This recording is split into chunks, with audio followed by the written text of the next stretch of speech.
1261006 from my 1 right, cleared for takeoff. 1 right, clear to go, yeah, 2 Cleared 4461, 1 right, line up and wing. Hey everybody, and welcome to another episode of FlightCast, the Infinite Flight podcast. I'm your host, Jason Rosewell, and as always, today we'll talk about the mobile flight simulator, Infinite Flight. If you found us because you're an av geek, but you've never heard of Infinite Flight, head on over to the App Store on your iOS device or Google Play for Android and search for Infinite Flight. Links will be in the comments for this episode. So many of us who love playing Infinite Flight dream of taking our passion for aviation to the skies. For some, it's just a part of life, a natural progression. We have to fly. Today we continue our real-world pilot series. In the first part of the series, we chatted with Arnold, first officer for a major Middle Eastern airline on the A380. Today we'll talk with two more members of our Infinite Flight advanced server crew to learn more about what it takes to be both a private pilot and commercial pilot. It's a pleasure to be able to welcome from Stockport, England, and freshly certified to fly multi-engine airplanes commercially, Dale McLaughlin. Welcome to the show, Dale. Thanks for having me, Jason. I'm also excited to welcome back to the show a man that needs no introduction, the eloquent and always gracious Infinite Flight moderator from Mobile, Alabama, Mr. Mark Skyhawk Heavy Denton. It's great to have you back, Mark. Man, it's great to be here. So first things first, I think congratulations are in order for Mr. McLaughlin. Dale, you have very recently obtained your commercial pilot's license in America. So congrats. Yeah, thanks. We want to hear all about that, but I want to back up just a little bit and start at the beginning. So, Dale, where and when did you first get into flying?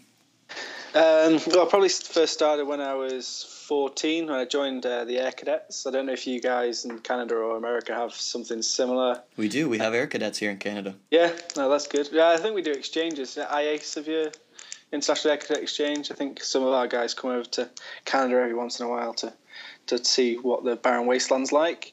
But we have a lot of trees. Yeah, well, I joined the cadets at 14, which was my friend was at school was going, so I thought it'd be a good idea. And then I started flying, did a few air experience flights, and then applied for a gliding scholarship, which is on a motor glider, the Grob 109. Which I continually see a lot actually in Arizona and around. They're quite popular aircraft, the motor gliders over here. So I did that. So I flew solo at 16. So I couldn't actually drive a car, but I could fly a plane, which is something that not many people can say. And then from there, I stayed on at the gliding school and did advanced glider training. So I then started flying cadets, giving them their first taste. Got a few flying scholarships as well from the Air League, and also the Air Cadets gave me a flying scholarship. So that put me like halfway towards my PPL, which unfortunately I couldn't continue because of the cost. And the Americans don't understand how expensive it is to fly in the UK.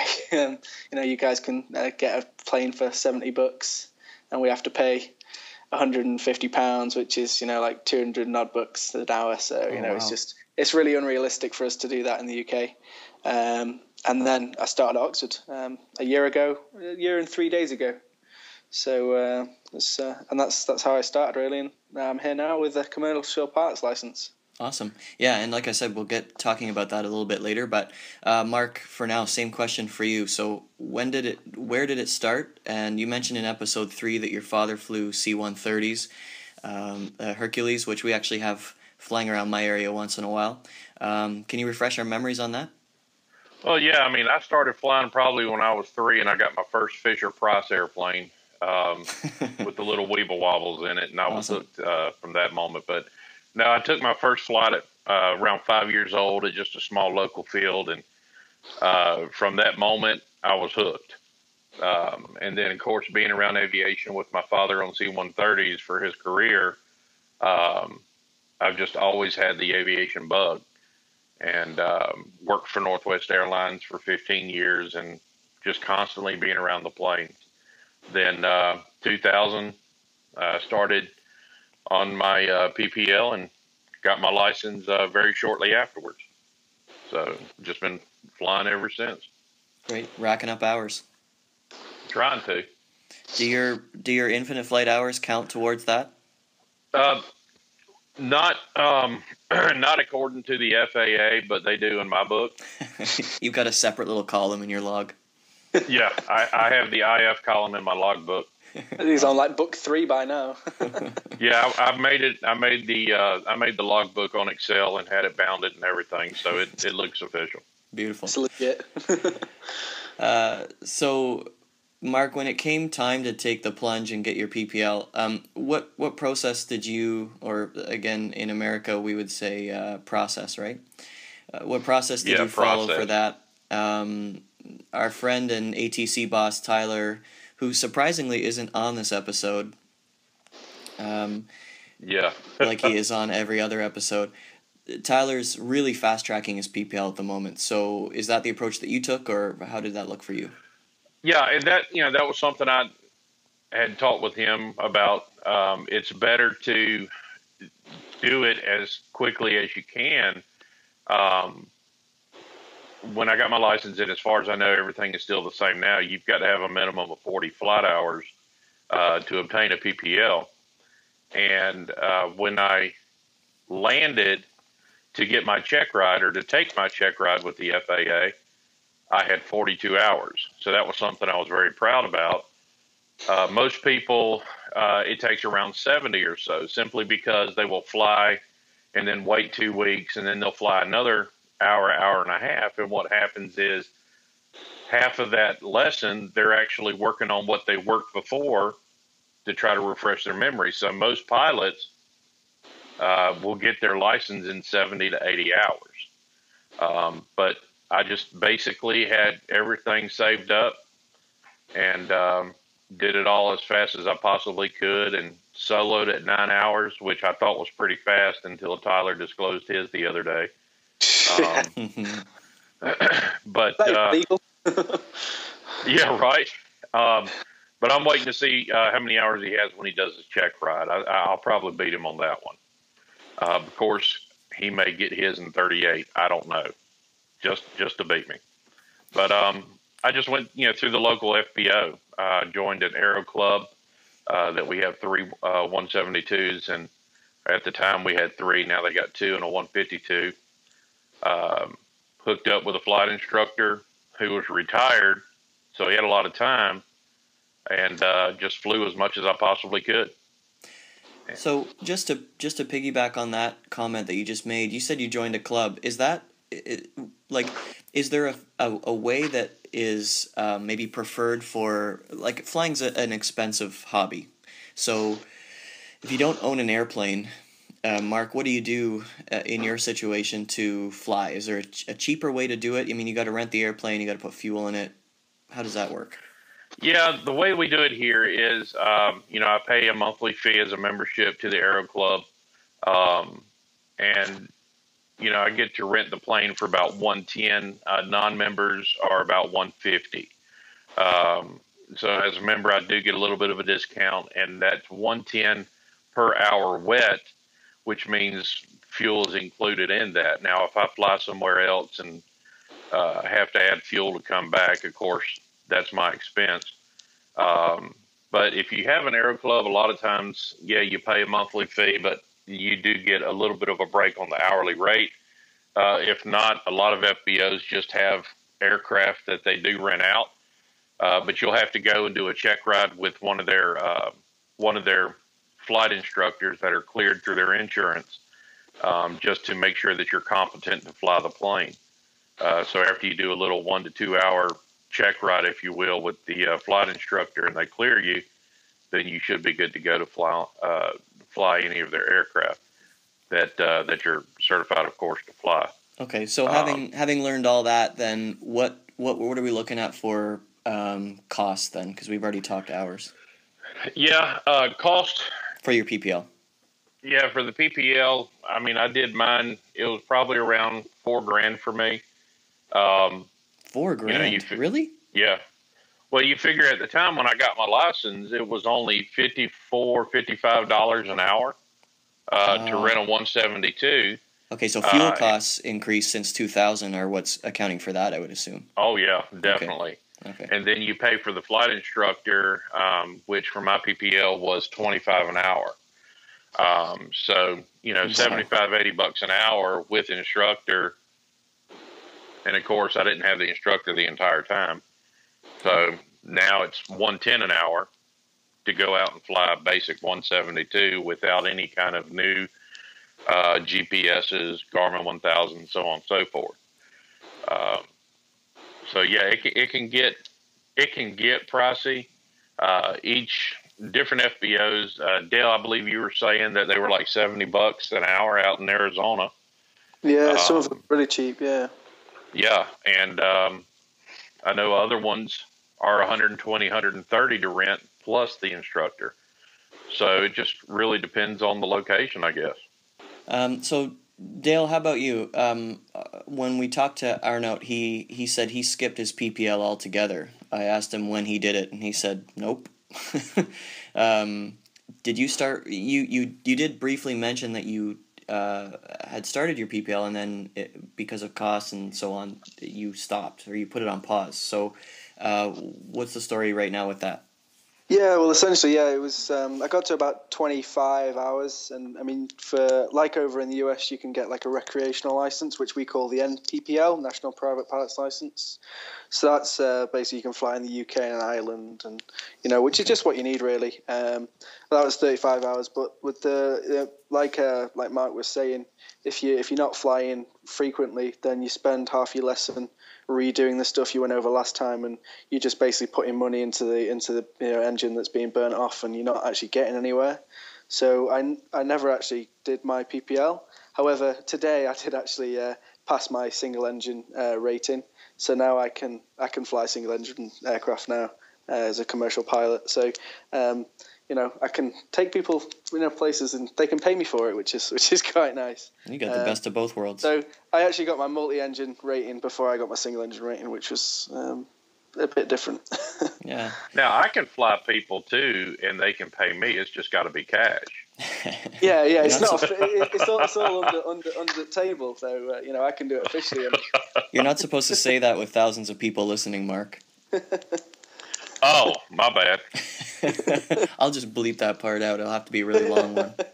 Yeah, they were just helping along with the fuel costs. That's what it was. They were paying me per hour. Splitting the cost of the plane. Yeah, that's what you're doing. Yeah, just some friends just splitting the cost of a joyride. That's all it was. That's all it was.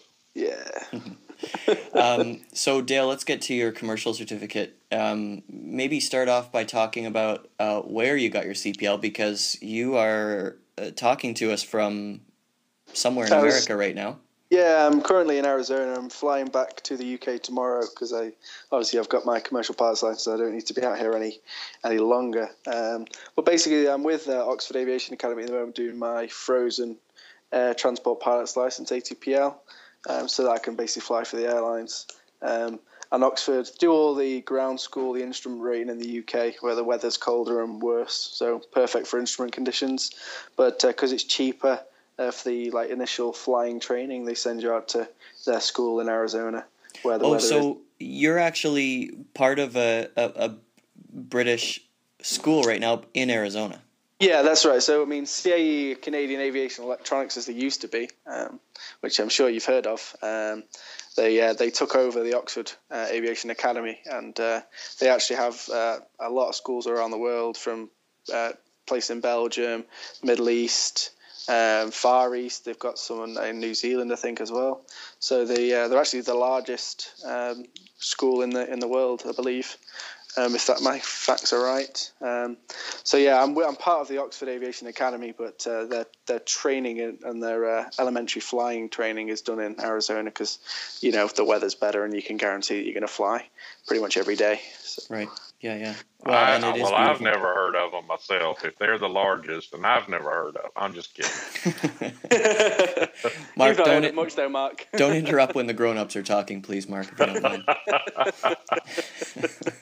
I'm told that daily. I think it's you that's telling people that daily. So, since Mark wants to talk, let's direct the next question at him. No, actually, you know what? I've changed my mind.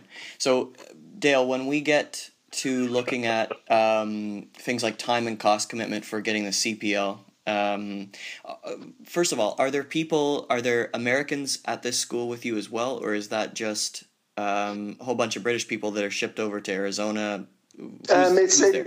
It's mainly British. A lot of it British. We do get the Belgians that come and invade here as well, and some French, but they surrender very quickly. Wow. Let's keep the political jokes out of it if you don't mind. No, but it's definitely mainly British. That's basically where Oxford target most of their customers are British. All the instructors are pretty much American though, and obviously they're all just guys that are trying to build up their 1,500 hours so they can ship off to the airlines.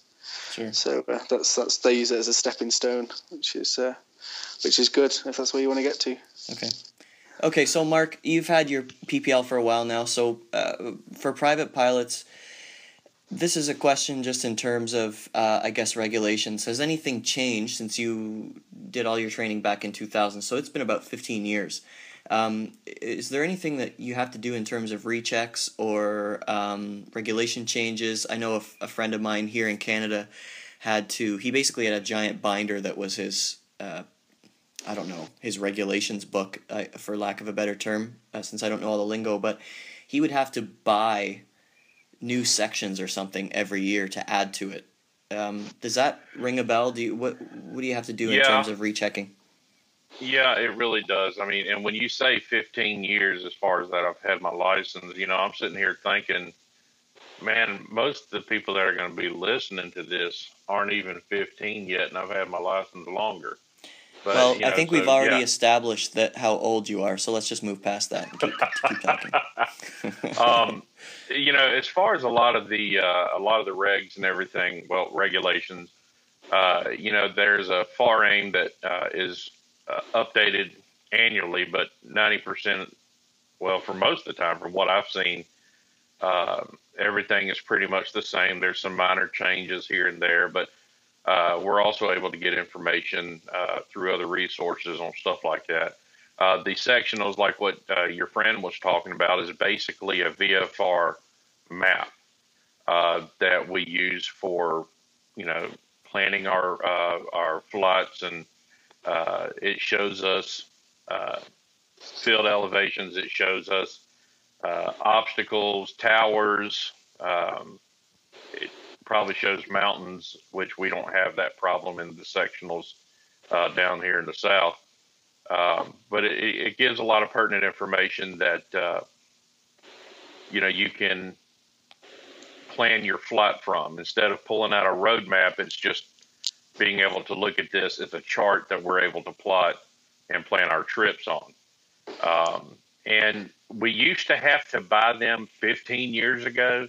I believe it was like every 90 days is when it updated, because there's always a new cell tower going up, or a new skyscraper or whatever. And now a lot of that stuff is available online. I'm a member of a pilot organization. It's a national organization, AOPA. I'm sure Dale's probably heard of it. You probably have too, Jason. But, we can get a lot of that stuff through them, and other websites we're able to get up-to-date information from, to where we're not actually having to buy it every 3 months and hold the paper in our flight bags all the time. Right. Okay. So Dale, how does that look like? How does that look for you? So as you progress with your commercial career, what does staying current look like for you? Does it depend on the company that you're working for? How does that work? Yeah, so I mean, I've been tagged by EasyJet. I'm sure quite a few people have heard, and obviously with the new update of the A320 coming, whenever it comes. So that's what I'm going to be flying for. So basically staying current with them is basically just going to be flying on a regular basis and doing sim checks every 4 months or so, and just obviously making sure that the emergency procedures are being adhered to. And that's basically staying current for me, really. And obviously on the side, I'll be making sure I stay current with my single engine. Don't want to run that one out. Okay, so you say you've been tagged by them. Does that mean they've offered you a job? Yeah, essentially, it's basically that as long as I pass my course that I'm doing, I don't fail anything or anything like that, then as long as they're still recruiting, which they will be because they've got a lot of aircraft on order, then there's a job on the table for me there. Okay, and how do you So start do out you with start them? off flight attendant, most likely?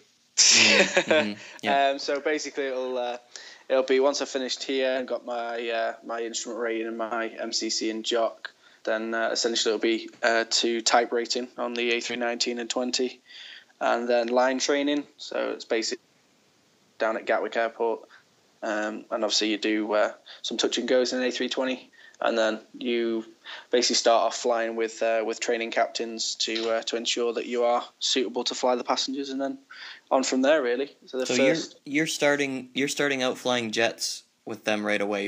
They don't have any like turboprops or anything like that. No, just starting straight on the Airbus. And Wow. see, that's something that's important to, as far as the difference between a commercial pilot and a private pilot.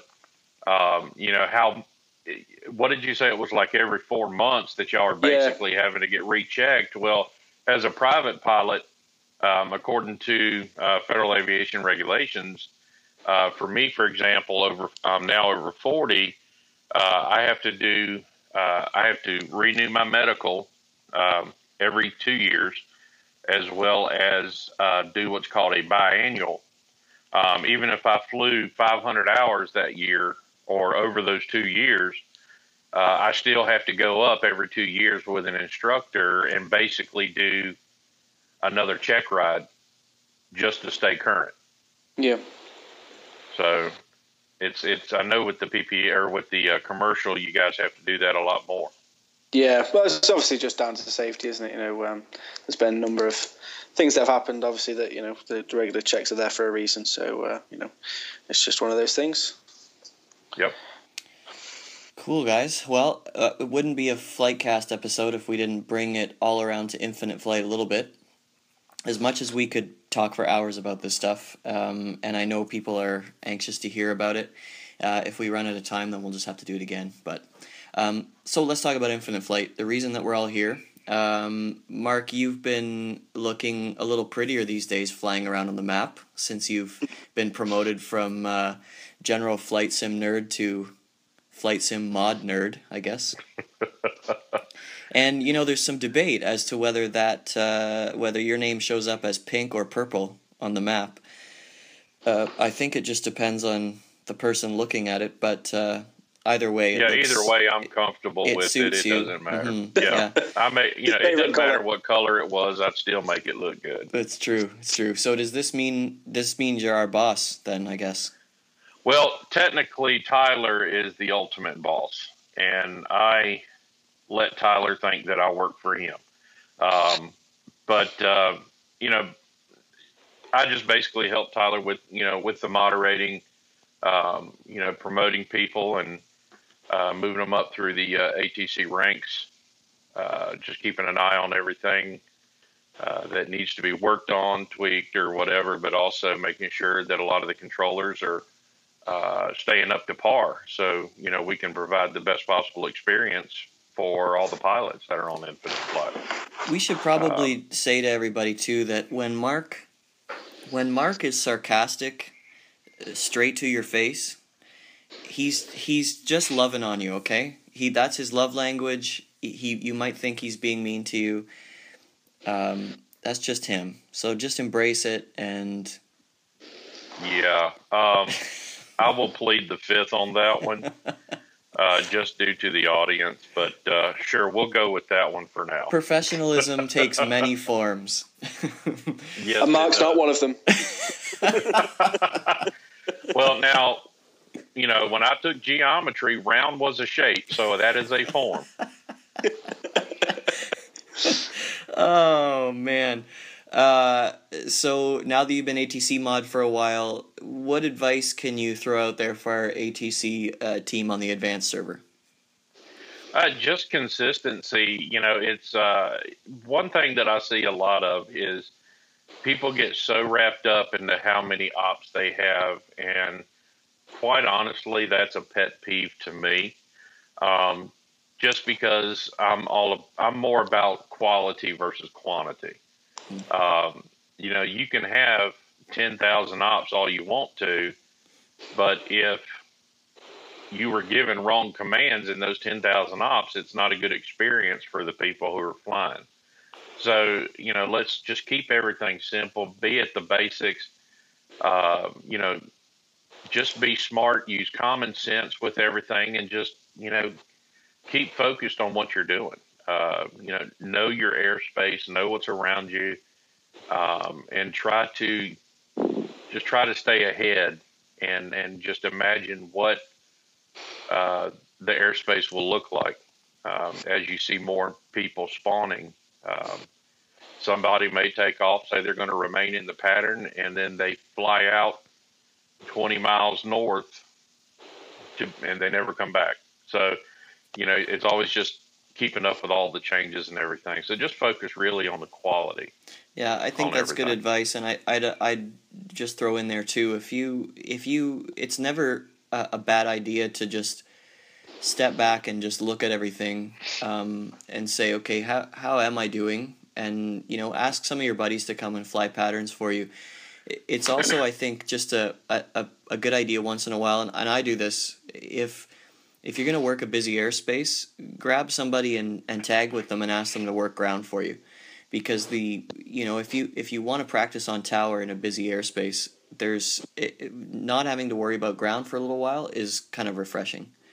In a big way. Yeah. Because the ground, and you can ask Tristan, in several conversations I've had with him, probably some of the most important positions is going to be the ground at certain airports, because that's where the collisions a lot of times will most likely happen. Mm-hmm. And so even though, technically you could go through an airplane on infinite flight, still let's try to keep it as realistic as we possibly can. Let's be courteous to everybody else that's around us, and keep a safe distance. And the controller, if he's doing both ground and tower, a lot of times he's not going to be able to be on top of the ground as much as he would if he's clearing others, sequencing others, so on and so forth. Yeah. That's in the pattern. So, Dale, we haven't seen you around very much lately since you've been training. I'm assuming that you've had more experience lately dealing with actual real-life air traffic controllers. So that being the case, was there anything that Infinite Flight helped you with before your training? I mean, I know you had tons and tons of glider hours and things like that, and you already had your, I think you called it your recreational license. But going into this process, just curious, did Infinite Flight help at all? It did in some ways. I mean, obviously, I've only been used to flying in the UK, and I know that Infinite Flight, the terminology sort of things, is definitely based around America. So certainly to get used to the terminology, although it's very similar, the way that you do it can be different, and definitely certainly helped me with flying in the US over here. But I mean, I think some of my experience from flying beforehand has also helped me on Infinite Flight, and definitely with other ATC controls, and passing on some knowledge to them, and obviously experience, because at the end of the day, that's what what we're all here for. We're all here to help each other, really. Right. So that was my next question: is that has the way you've been you've been in the books and you've been training so much lately. Is there anything that you like to see differently in Infinite Flight? Are there any changes that you would suggest or anything like that now that you've been really just going at it every day? No, I think like Mark said, it's just about consistency. It's about controlling exactly the same no matter where you are, or who's in the pattern. You know, if Matt's coming in, you should treat him exactly the same as if someone you've never even heard of is flying in, and you know, just keeping consistency, and then obviously everyone's getting exactly the same experience. And I know that Tyler and Mark and a lot of the guys are trying to really make you know, that everyone consistently controlling exactly the same way and standardizing the process of how things are done. So what I heard you say there is Ghost Matt. Yeah, something like that. Yeah. Okay. Good. That's sound advice, right, Mark? Oh, I would think so, definitely. Yeah. Because, you know, there's been times I've worked tower, and when he pulls up the 737 and does, you know, a 90-degree bank 200 feet off the runway, yeah, that's breaking protocol. He doesn't understand what, you know, the aircraft is too big for this airport means. I'm going to exactly. stop. I'm going to stop this line of questioning right now because he's threatened to multiply my XP by 0.00001 many times. So we're just going to go ahead. Yeah, it's nice when you're the one sitting there flying and you can sit there and delete all your violations at the same time. Exactly. Skyhawk Heavy said that, not Jaybird.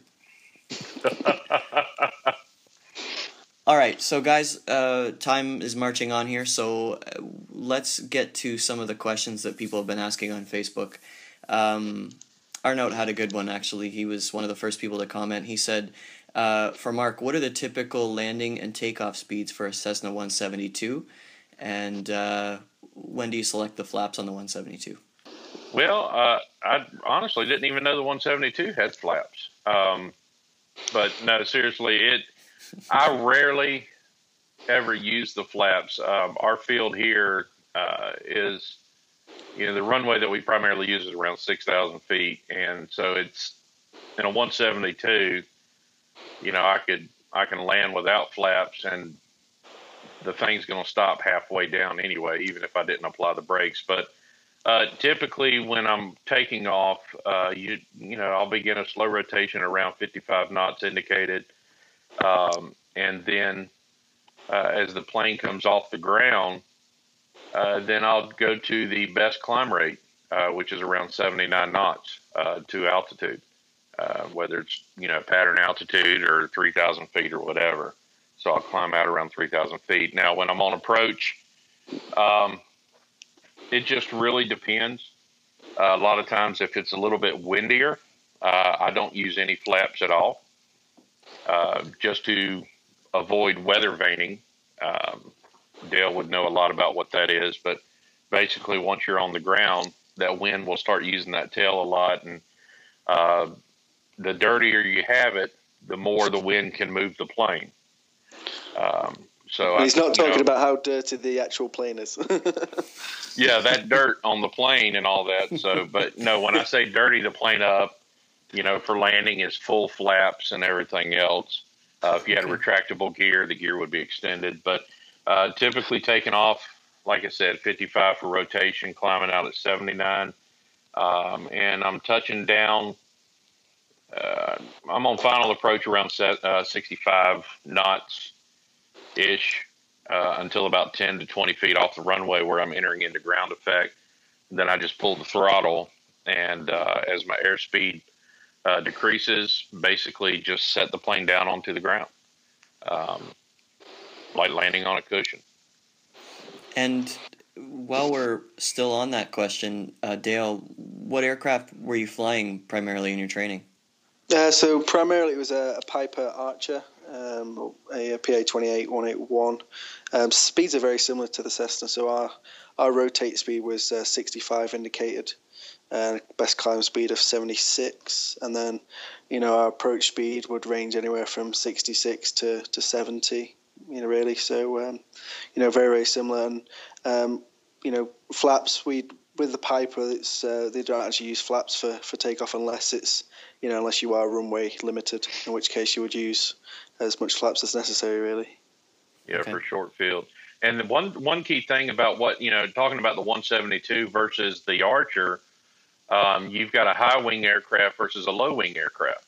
So that's why you have the speed differences. You know, he's going to be in ground effect a lot sooner than I will be because his wings are going to be lower to the ground. Oh, I see. And Okay. so, yeah. So there's a lot of things that actually go into the factor. And if I'm not mistaken, the Archer is actually a little bit heavier than the 172. Oh, it's a lot heavier. Yeah. So it's I've never flown an Archer, I don't believe, but they're a great airplane from what everybody has said. But Well, yeah, the high wing and the low wing. You've got retractable gear in the Archer, do you not, Dale? No, the Archers are fixed undercarriage. Oh, okay.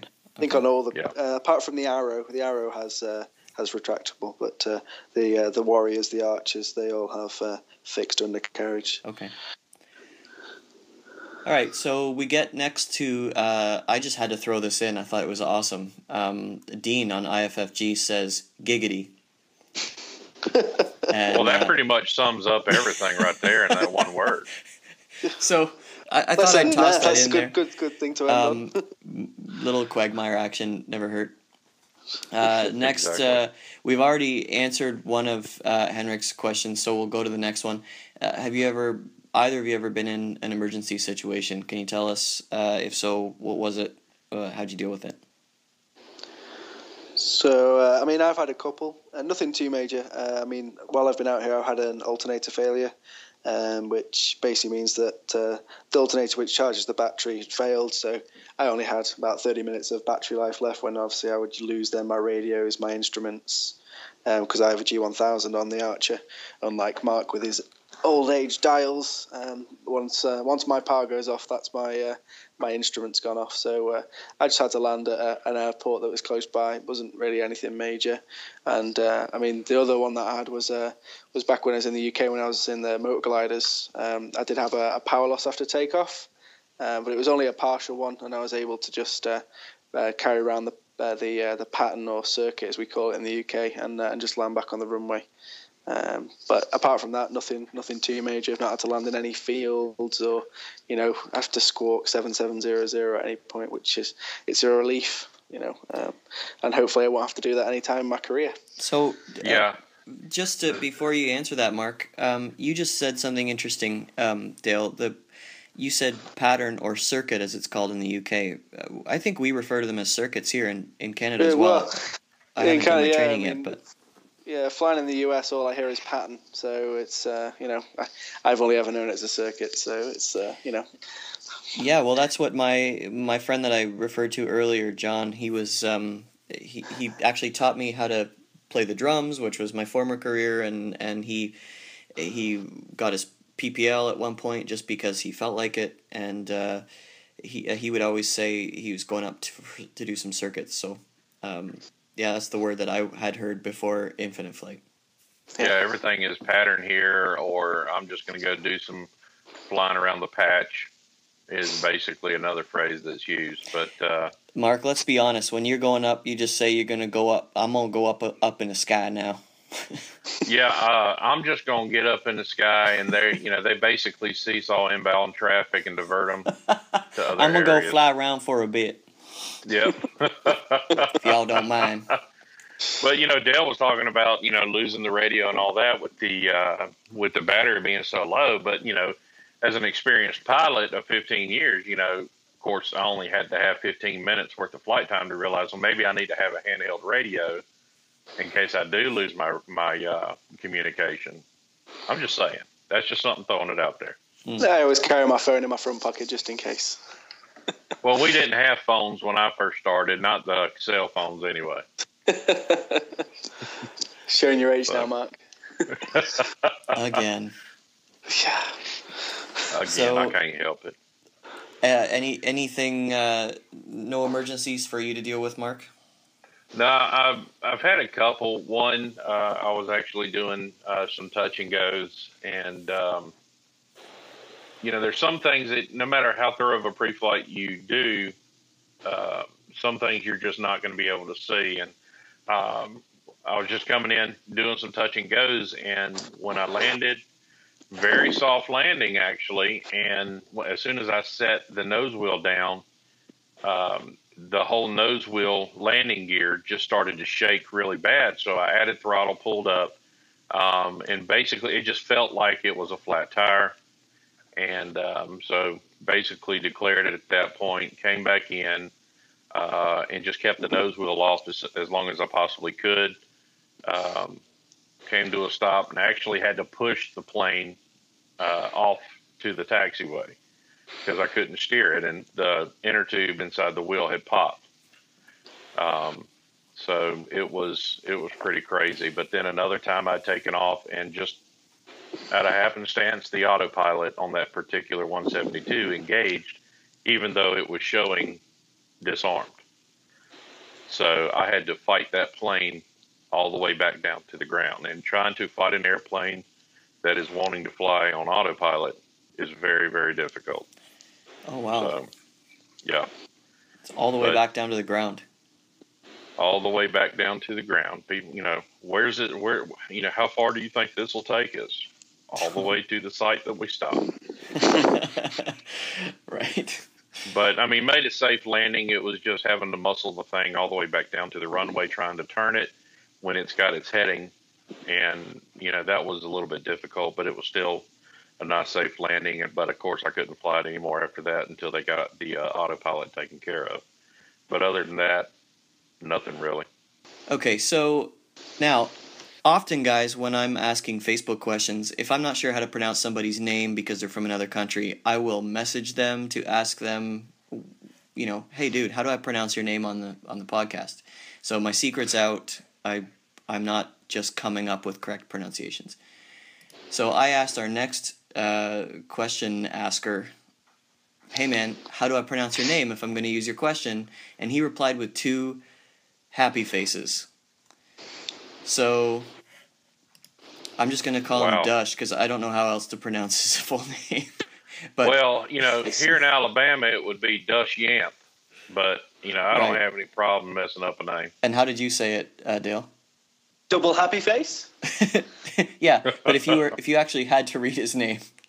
Yeah, Dushan. Yeah, I think okay. that's what I'd say. We'll have to ask him later once he hears this. But Double Happy Face asks, Mark, how is the user interface for Infinite Flight for a mod? Is it the same one that you would see before you're a mod, or for the rest of us? As far as, and I'm trying to understand the question, but as far as the way I see, my Infinite Flight, everything still stays the same. Okay. I mean, I see nothing different at all. Okay, I think that's what he was asking. So his next question would be, what or how do you add new air traffic controllers? Is that inside the app somewhere, or are you going somewhere else to do that? Yeah, no, that's not inside the app. That's a completely separate interface. That's a website that's been established by the developers that Tyler and I use to add new ATC, sometimes even demote or remove ATC. Gasp. You wouldn't do that. Yeah. Be careful, so I'm making a note here of Double Happy Face when to see what I need to do there. When the podcaster asks you a question, don't respond with 2 emojis. Yeah, if they have a problem really following instruction, a simple question, it's like asking what's your intentions, and you're asking how to pronounce the name. Well, if they can't answer that with a simple answer, Ghost. They don't need to be given commands. That's right. In ATC. Dutch didn't even log into Tower correctly. Yeah, exactly. Didn't log into Tower correctly. Fail. So, guys, some people want to know about bad weather and making quick decisions. We've already talked about component failures, but have either of you had to divert or respond quickly from weather? Dale, let's ask you first. Yeah, so I mean, with me flying in Arizona throughout the summer, it's their thunderstorm season. So with it being very high pressure, it's very unstable. So there has been points where I've been on a solar navigation, and a thunderstorm cell has just developed in front of me, and I've had to divert a few times around it, just to stay well clear of it, because lightning and light aircraft do not mix very well. And on the odd occasion I have had to divert to a different airport due to winds and crosswind limits, because every aircraft has its limits. And on the Archer, it's 17 knots crosswind that's been demonstrated. So the aircraft probably could handle more, but the test pilots only tested it to 17 knots. So anything above that, and we then become a test pilot, which is not something I really want to be doing. So, I can imagine. no. How about you, Mark? Yeah, I mean, similar situations. I've been fortunate to not have to really divert anywhere. Here in Mobile, it's summer 362 days out of the year. So, thunderstorms are always popping up. And every now and again, there's been times where I'd be flying back into Mobile and there would be a storm that would pop over, just an isolated storm. And basically, I just fly an extended route, as long as I had the fuel to do so, which normally I do, and wait for it to pass over or dissipate. There's been a couple of times that, I've gotten up above the clouds and the clouds would close up on you. Well, it's kind of hard to fly VFR when you can't see the ground. So you have to call basically, VFR on top, and then request with tower or approach, whoever you're speaking with, for special VFR, and they can give you vectors down through the clouds and just go from there. So not really too bad at all. Cool. So John wants to know if either of you would change anything about the way in which you obtained your license. So if so, what would you do differently? Me, I probably would have just kept pursuing it. I got my PPL and started working toward my instrument, and just really didn't see a need in continuing on until I do actually get my own plane. But I do wish that I would have just kept going, at least through my instrument, and then maybe even through my CPL, but at least went and got my my instrument rating. I've got the hours for it. I've got the experience for it. I just need to take the test, the written test, and then go up and do a check ride. But yeah, that's probably what my biggest regret is, just not continuing at least through that, and then working on a CPL down the road. Okay. How about you, Dale? Are you happy with the way things have progressed? Yeah, I think I would have liked to have maybe started a bit earlier. I mean, I'm only 22, but I still, I knew it was for me since I ever started when I was 14. So, I mean, I wish I would have started when I was a lot earlier, because some of the guys on the course, they're only 18, 19, and, they've got a long career ahead of themselves. And I just would have. Well, when you're able to bypass your PPL. Yeah. Well, yeah, I'm great. I mean, doing the integrated course, which I'm doing at the moment, because you can do it in a modular fashion. Where like Mark, you get your PPL, you then build hours, then you can get your CPL. It does take more hours, but it does work out cheaper. But I mean, I wanted to get it done and dusted, and it is a lot of money, which I'm sure we'll get onto very shortly. But I wouldn't change it for the world. I'm stick by my decision that I wanted to do, and I'm doing it. I don't think I'd change anything. Okay, so here's the $1 million question of the episode. Mark, your call sign, Skyhawk Heavy. We know Skyhawk to be a Cessna 172. Correct. Which is far from what we would consider a heavy. So, explain. Well, if you've ever seen me, you would understand why it was a heavy. But no, seriously, that name has absolutely nothing to do with me whatsoever. I was out flying the pattern or circuits or whatever you want to call it. Here we call it the pattern, of course. But I was out doing touch and goes, and I was in the pattern with a FedEx DC-10 that a lot of times they will leave downtown where they're actually building the Airbus facility now. There's a FedEx maintenance shop there, and they'll come over to the regional airport and just shoot ILS approaches for training and practice. And so they kept sending me on an extended downwind. And I'm like, I'm having to pay for this flight. These guys are getting paid to do this. So they were out on about a 10-mile final. And so I was on downwind and just called in the tower, told them I'd like to cut in front of the DC-10, just make a short approach into landing. And they said, as long as you can come in and land and taxi off on basically Bravo or Charlie, which were the first couple of taxiways off the runway, you can do it. So I came in, full 30 degrees flaps, and basically rode the stall horn all the way down to the threshold.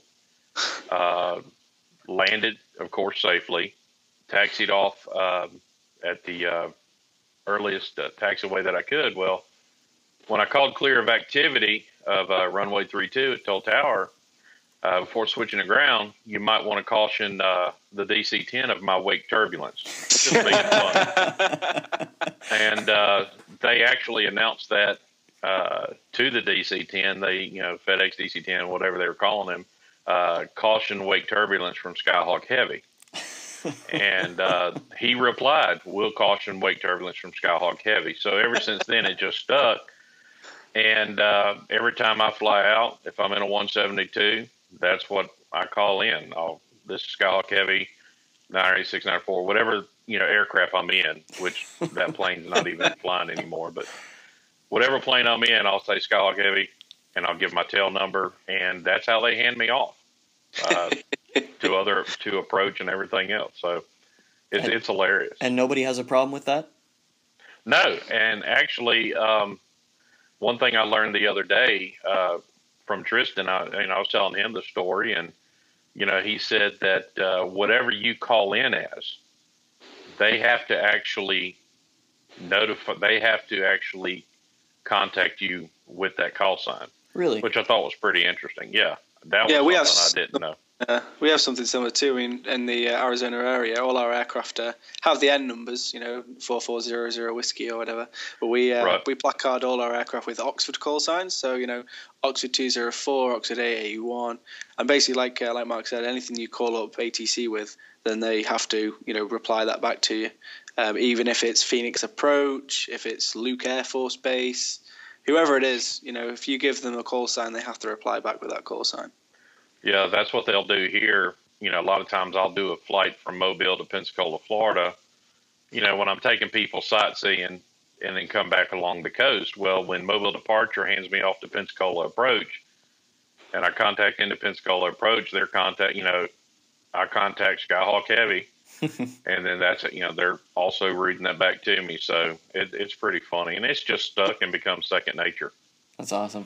You'd miss it if it wasn't there. Yeah, I would think something was wrong. All right, are you guys ready for a question from Tristan? Oh, no. Oh, I thought we took that one out, but go ahead. So Tristan would love to know, Mark, if there's a way that you could please just possibly get rid of that hillbilly accent of yours. Yeah, I'm not really sure what he's talking about. I don't hear what this hillbilly thing is. I'm not I'm not from Kentucky like some people where the hillbillies are really known to be. But oh man. Yeah, he can just learn to live with it. Well, why don't we just get Tristan on a call again and then just compare accents? Yeah, there you go. I'm doing my best over here as the Canadian boy to try and not tag myself too much as Canadian for you guys. Hopefully I'm not failing miserably. How's that process working out for you? Yeah. It's the process of making pasta. I had a friend in Indiana when I lived there for a little while that said, I said pasta, we were having something for pasta for dinner, and he could not make the connection in his brain that I was talking about pasta, which is obviously what you guys would call it. Pasta. I'm like, come on, man, you got to try a little bit at least to have a conversation with me properly. Well, yeah, if you said I was going to have pasta, I would think you were talking about having a preacher over for dinner or something like that. Yeah, I'm going to have pasta for dinner. Oh, you have the preacher coming over? That's great. Man. I should tell you, just real quick, my band was, I forget where we were. I think we were in the Midwest somewhere.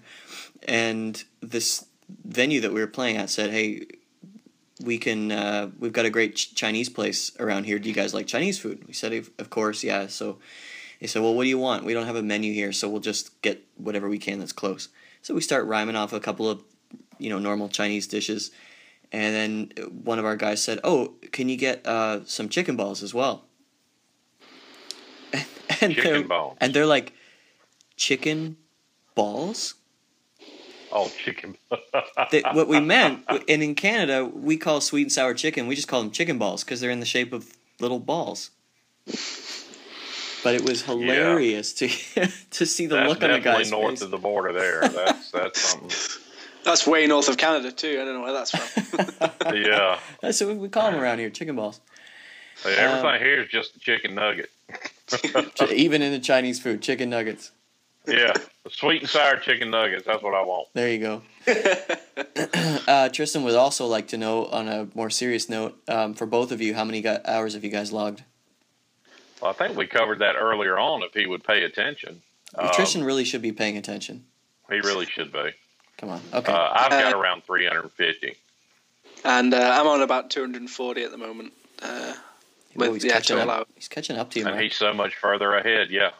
Now I've got more hours, but he's got more ratings and licenses. But that's what the integrated's for. It's it's compacting everything together, and so you can do it in the least amount of hours. And when you can skip licenses and then come to the U.S. to fly cheaper, it'd be easy to do.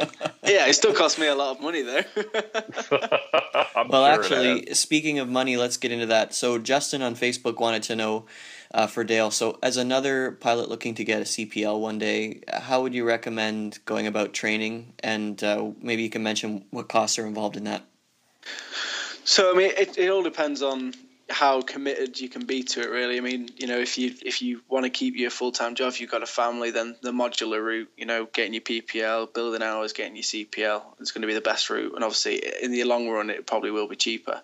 With myself, I don't have a house, I don't have a job, so I'm doing the integrated route, which it is more expensive, but you do it in a lot less time. So, you can start paying back the money that you owe. So I mean, cost wise for the course that I'm doing, for everything, so to take you basically from no hours to a frozen ATPL with MCC and JOC and an instrument rating, which is basically everything you need to get into an airline. It's about £84,000, which for the Americanos that don't know how to convert, that's about $125,000. Holy moly! Yeah, so there's an app for that. Yeah, it's not. It's called a calculator. It's not the cheapest of things. But I would say if Justin or anyone else wants to feel free to message me about it if they want to. I know that one of our ATC controllers has actually got an open day with Oxford coming up in the next week or so. Harry Yardsley, I think it is. Does that ring a bell to anyone? No. Nope. No, it's one of the controllers anyway on Slack, and he's got an open day with Oxford coming up, so he's looking at that route. But if anyone wants to message me about it, feel free.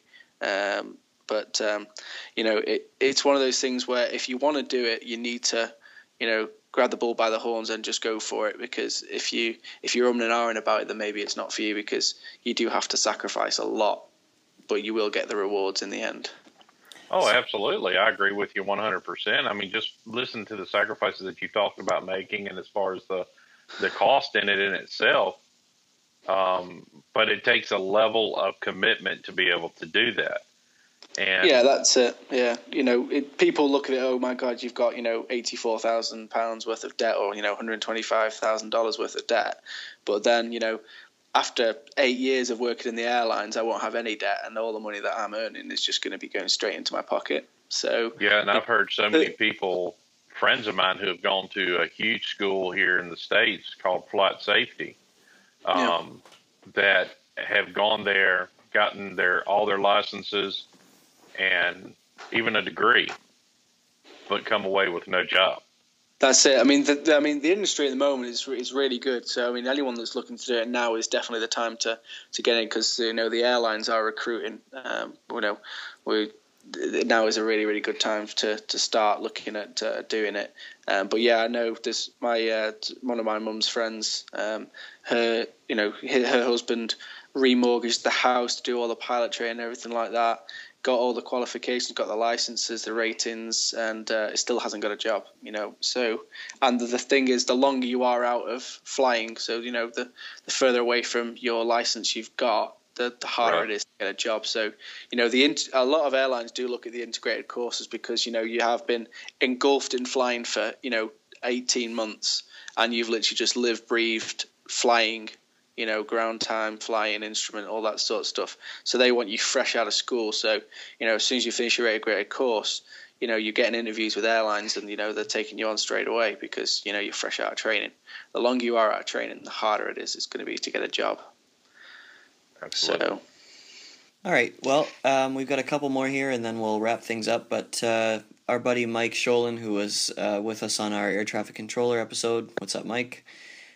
He wants to know 2 questions. One, would you change anything in the game to make it more realistic as pilots? For me, yeah, I would probably just not let Mike fly in the simulator at all. Oh, that makes sense. Yeah, that would make it more realistic. I mean, if you've ever seen the man try to land the plane, it's just that's embarrassing. The most unreal.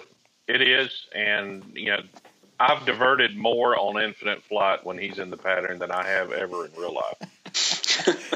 So, no, the biggest thing for me that would make it more realistic, you hear a lot of people say, I can't fly the 208, I can't fly the 172, is, you get a 2-3 knot wind, even if it's a direct headwind, it's blowing the 172 everywhere.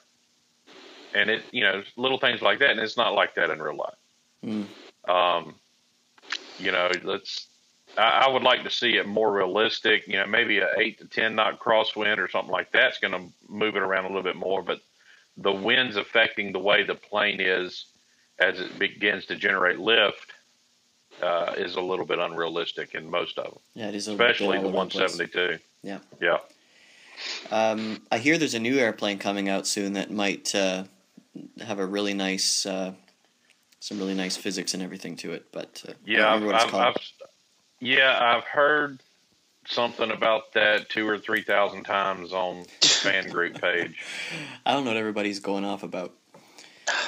His second. Let's open that up to Dale. Any thoughts on that, Dale? I think the main thing for me is runway numbers.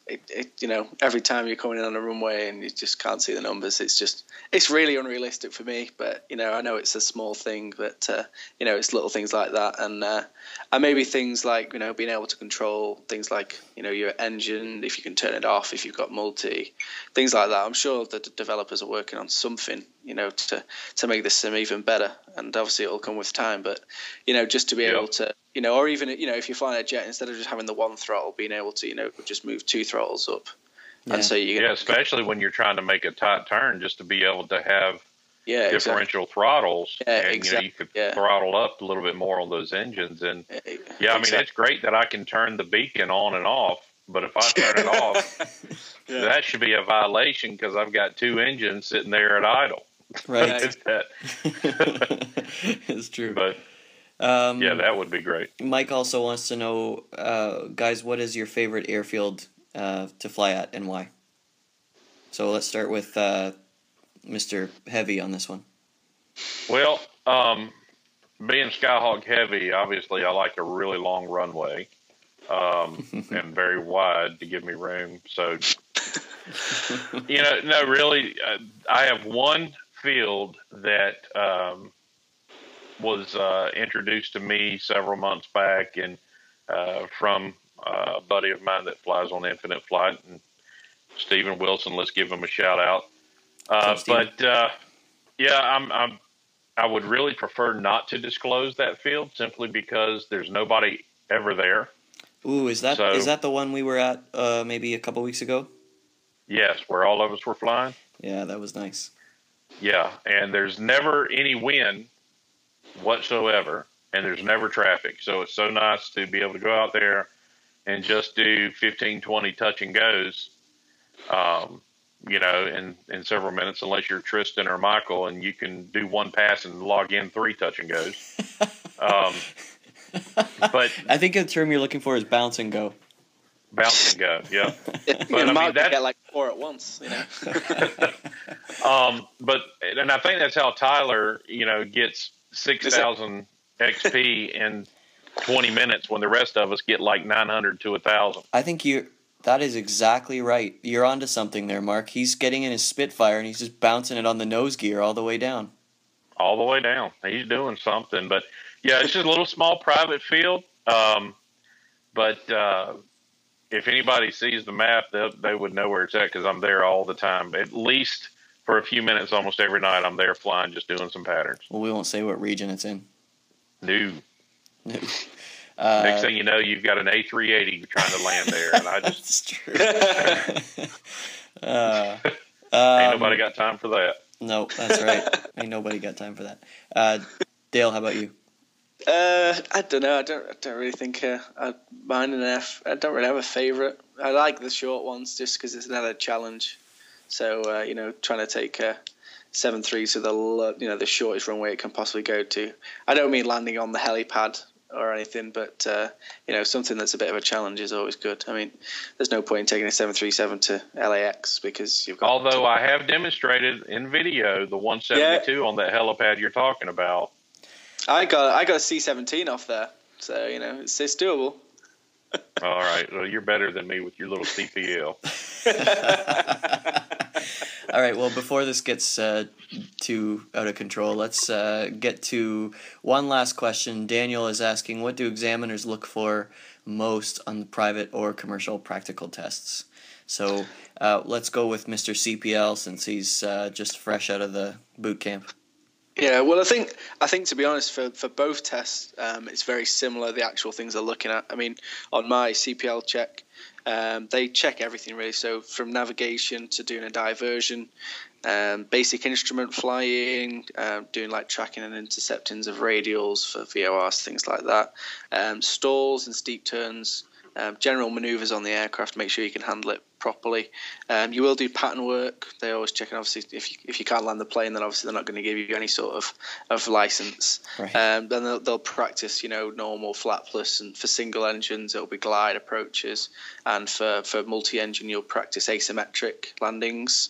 Emergency procedures, so that can be anything from engine failures after takeoff to engine fires in flight, emergency descents, things like that, and just generally how you are in the area you are, knowing your airspaces, how you handle the radios, things like that. So I mean, obviously, if you're doing it as a commercial test, obviously things are a bit more in depth. Where private, I think you'll still cover the same things, but obviously not as in depth. I don't think. I mean, I'm sure Mark can, if he can remember back that far, tell us a little bit more about the private side of it. Well, yeah, I mean, back when I took my check ride with Orville and Wilbur Wright in Kitty Hawk for the Wright brothers. How was the Wright flight? Was it all right? Yeah. Yeah, it was really good. It was the first ultralight, of course, but That was the first ever bounce and go, if I remember correctly. that was the first ever bounce and go, the first ever real heavy that was out there. But no. And it's very similar, like what Dale is just saying. And, one thing that's important is that the check airmen are not there to fail you. They're looking to make sure that you're competent, that you have control of the plane. And you're safe. And that you're safe. Now, and they're also not looking for perfection. They understand that you're nervous when they are in the cockpit with you. Dale will confirm that you can fly in 90-degree weather all day long and just be as comfortable. But if a check airman gets in that cockpit, it's now about 120 degrees. It just no air conditioning. Now, of course, I can open up a window, but you don't have that luxury. But they're not looking for that perfection. They're just looking for competency, being able to be safe. Understanding everything, and they know that you're going to mess up, and a lot of times they'll let you redo if they will, if you do mess up. And honestly, and what's sad to say is that there's a lot of times that it also depends on the check airman. You may get somebody who is a new check airman and is making a name for himself and wants to just pick on every little thing that you do. Yeah, so a lot of that's taken into consideration. Mine, wonderful guy, had 60-something thousand hours of flight time. Flew the SR-71 Oh, wow. Blackbird. Flew the U-2 spy plane, was squadron commander on both of those. And here I am with 42 hours trying to impress this guy. And what was cool, he actually showed me an endorsement in his logbook from Charles Lindbergh, who flew the Spirit of St. Louis. Wow. Charles Lindbergh was one of his instructors. So here I am trying to impress him, but he wasn't looking for perfection, just everything else that we had mentioned. He must have been heavily sedated to be in the cockpit with you, Mark. I don't think he really knew he was there until we're around 7,000 feet, and I'm thinking everything is great, and he pulls my power for emergency procedure. It's always the way. Yeah, so that was fun. On the multis, they go one step further and they put a clipboard over your throttle quadrant, and then they pull a throttle and expect you to know exactly which one it is and how to deal with it. So that's always fun. Oh yeah, and that's one thing I've shared with Tyler. You know, I know he's got one flight instructor he's going through, and I told him before you go take your check ride, go up with an instructor that you've never flown with. Yeah, exactly. Do a simulated check ride. And that way it kind of mentally prepares you as well for flying with somebody that you've never flown with. And it's great. Awesome. So, yeah, you might have flown with an SR-71 Blackbird pilot, but I've flown with an astronaut. So, Technically they were in the SR-71. Yeah, but I flew with someone that went on the space missions. Well, I've flown with several pilots before too, guys. So yeah, but being back in coach or first class doesn't really help. I was riding in coach at the time, but I thought they didn't even let you on the plane at that time. And it's great, to have even go up, like I said, for a simulated check ride, but also just to learn something else. For example, slow flight, which I absolutely love, and that's flying the plane at the slowest maneuverable speed possible. Yeah. I'm sitting there. My instructor, who I believe did fly with the Wright brothers, he taught me to do slow flight without flaps. So I've got a very high angle of attack. And so when I did my simulated check ride, he's like, set up for slow flight. So I start setting up, pull power, and of course I get the angle up that I want it to and start setting trim. Takes about 5 minutes to set trim on slow flight without flaps. And he's asking me, what about your flaps? What about them? Don't you use them? No, you needed to. And he dumped them all at one time, so it's crazy. Yeah. Cool stuff, guys. Well, we are totally out of time, and so before I let you guys go, is there anything else that you wanted to add to our chat for our listeners today?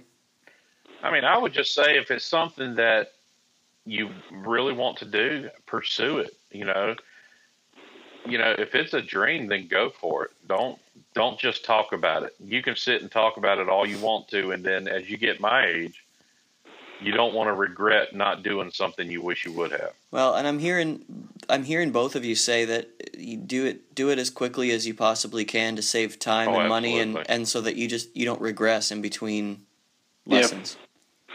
Yeah, absolutely, because you can forget so much in doing so.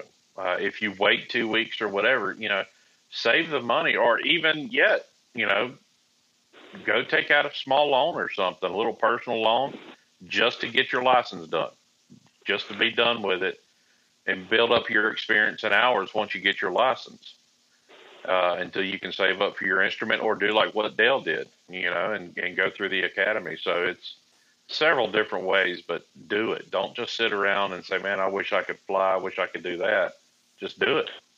Yeah, and what I'd say to that is as well that the money shouldn't really be an issue, because if you want to do it so badly, then you'd pay whatever really to follow your dreams.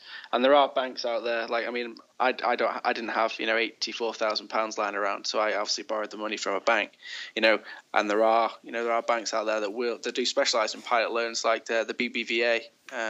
Are one of the banks that specialise in the loans, so it's worth investing. You might have to secure it against a property or something like that, but a lot of flying schools, they do have like terms and conditions that that can sort of give you a bit of financial security, as but if it's something you really really want to do, the chance you're not going to fail, so you wouldn't end up losing anything. So like Mark said, and I think a lot of people who fly in the industry will say, is basically, if you want to do it, just do it, and don't look back. Well, they say that about money and time, right? If you really want to do something, if you wait till there's enough time and enough money, guess what? You've got no time. You're not going to do it. Yeah. And I mean, there's so many aviation organizations that are out there that promote GA, just general aircraft flying. Yeah. That they offer, loans to their organization. And I'm always getting emails and junk mail and all that from these things about these low rate loans. So, go out there and do it, but do it and don't regret it later on. And even like scholarships, I got, before I got my my license and stuff like that, I got a couple of scholarships. You just got to apply for everything, and if you don't get it, you don't get it. But if you don't apply, you're never going to get it. So just beg, borrow, or not steal, but just apply for everything, and just if you want to do it, then just do it, and follow your dreams. There it is. Yep. So the theme for this episode is just do it. Yeah, just do it. Just do it. That's pretty catchy. A company could really go far with a slogan like that, I think. Yeah, I think so. That's a great idea. This has been great, guys. Thank you so much for joining me. We recorded this pretty late, so thanks for being here. I really appreciate it. Dale, best of luck as you go back to the UK. We will see you on Slack to continue communicating, I hope. Yeah, I'll be on a little bit more now that I'm not worrying about passing my commercial pilot's license. Just got to worry about my instrument rating. Awesome. Well, we'll have to tag. I should be on now. We'll have to tag or go for some flights soon. Yeah, definitely. Mark? Yeah, you'll have to learn how to fly with a side stick instead of a yoke, too. Well, the gliders used to be all sides. Well, it was still control column, so I'm used to that, and I do prefer the control column to the yoke, but don't tell Piper that, because well, you've just answered a question that we didn't have time to get to, so there we go. Yoke or joystick? It sounds like joystick. Yeah, definitely. Awesome. Okay, thanks, guys. All right, appreciate it. No worries. That was private pilot and Infinite Flight ATC moderator Mark Skyhawk Heavy Denton from Mobile, Alabama, as well as commercial pilot Dale McLaughlin from Stockport, England. Both guys are also Infinite Flight advanced server controllers and testers, and they join me today on Skype. Thanks as always for listening. If you haven't already, head over to the App Store or Google Play and download Infinite Flight. Please tell your friends about FlightCast and visit flightcast.audio for more information. We would love it if you'd subscribe to the podcast on iTunes and leave us a great review. You can find us on Facebook at facebook.com/FlightCastAudio and on Twitter at FlightCastAudio. If you have any ideas for FlightCast, please leave them in the comments. FlightCast is brought to you by Linkhouse Media on the web at linkhousemedia.com. And if you're an avid flyer, don't forget you can track your flights at liveflightapp.com. To cover the fine print, FlightCast is not affiliated with Infinite Flight or Flying Development Studio. I'm Jason Rosewell. Thanks for listening, and happy landings.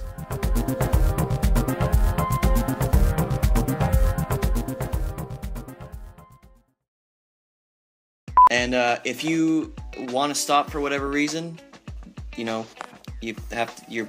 I know you're getting older, Mark. So if you have to relieve yourself or something, then that's fine.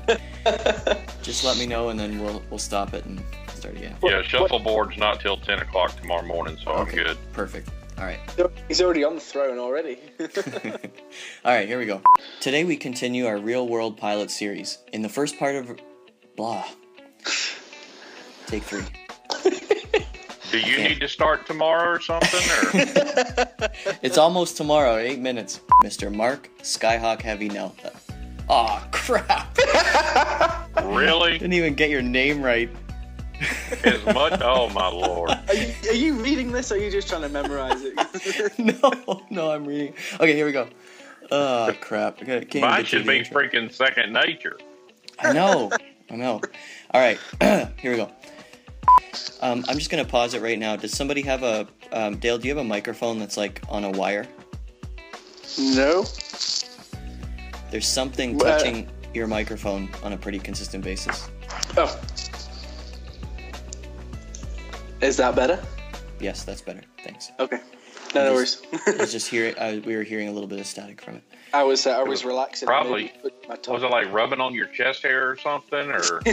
Yeah, I'm actually sitting naked right now. You know, just because I can. As soon as I realised there was no camera, I was like, "Yep, see you later." Yeah, he's doing this with his feet out. Oh, that's gonna be a great blooper. All right, let me just see. Oh, Dush texted me back here. Oh, that's really helpful. I said, just spell his name. I said, dude, if I ask your question, how do I pronounce your name? He sends back 2 smiley faces, and that's it. You know what? I'm gonna call him out on that. Two smiley Yeah, call him out. Just say, well, double smiley face. Ask a question. All right, I'm gonna do that. Okay, let's go. We're gonna start it again. That was private pilot and infinite flight ATC moderator Mark. Oh, see, look what happens when I try and read things. It's going so well.